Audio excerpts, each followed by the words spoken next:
సిరిసిల్ల జిల్లాలో భారీ వర్షాలు కురుస్తున్నాయి. ఎగువన కురుస్తున్న భారీ వర్షాలతో కామారెడ్డి జిల్లా పాల్వంచవాగు, సిద్దిపేట జిల్లా కూడవల్లి వాగుల నుంచి ఎగువ మానేరు ప్రాజెక్టులోకి భారీగా వరద వస్తోంది. ప్రాజెక్టు సమీపంలో దిగువన గేదెలు మేపేందుకు వెళ్లిన ఓ వ్యక్తి గల్లంతయ్యాడు. మరో 5 రైతులు మానేరు వాగుకు అవతల వైపు చిక్కుకున్నారు.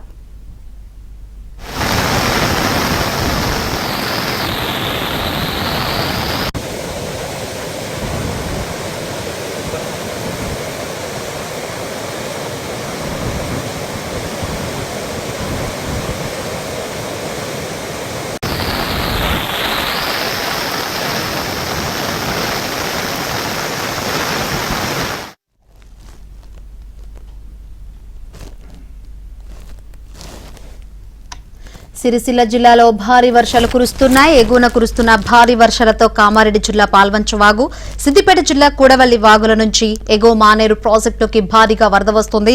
ప్రాజెక్టు సమీపంలో దిగువన గేదెలు మేపేందుకు వెళ్లిన ఓ వ్యక్తి గల్లంతయ్యాడు. మరో 5 రైతులు మానేరు వాగుకు అవతల వైపు చిక్కుకున్నారు.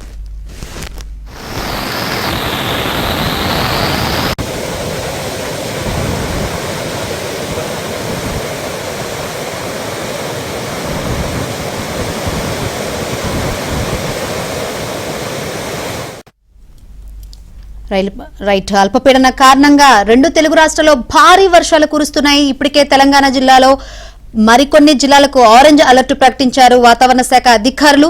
ఇటు సిరిసిల్ల జిల్లాలో కూడా భారీ వర్షాలు కురుస్తున్నాయి. ప్రస్తుతం సిచ్యువేషన్ ఏంటో తెలుసుకుందాం. మరిన్ని వివరాలు అందించేందుకు మా ప్రతినిధి శ్రీనివాస్ సిద్ధంగా ఉన్నారు. శ్రీనివాస్. శంకరి, రాజన్న సిరిసిల్ల జిల్లా గంభీరావుపేటలోని నర్మాల ప్రాజెక్ట్ అంటే అప్పర్ మానేరు ప్రాజెక్టు భారీగా వరద ఉధృతి పొంగుతోంది. అయితే ఈ వరద ఉధృతికి పశువుల కాపరి నాగయ్య అనే వ్యక్తి గల్లంతయ్యాడు. మరో 5 రైతులు మానేరు వాగుకు అవతల వైపు చిక్కుకున్నారు. వారిని సురక్షిత ప్రాంతాలకు తరలించేందుకు అధికారులు చర్యలు చేపట్టారు. అయితే నాగయ్య అనే వ్యక్తి ఆచూకీ ఇంకా లభించలేదు. దీంతో నాగయ్య గల్లంతయ్యాడన్న విషయం తెలుసుకున్న కుటుంబ సభ్యులు ఆ మానేరు వాగు దగ్గరకు వచ్చి రోధిస్తున్నారు. అయితే నాగయ్య గల్లంతు కావటంతో అధికారులంతా కూడా గాలింపు చర్యలు చేపట్టారు. కానీ ఇప్పటి వరకు ఎందుకంటే మానేరు వాగు వరద ఉధృతి భారీగా ఉంది.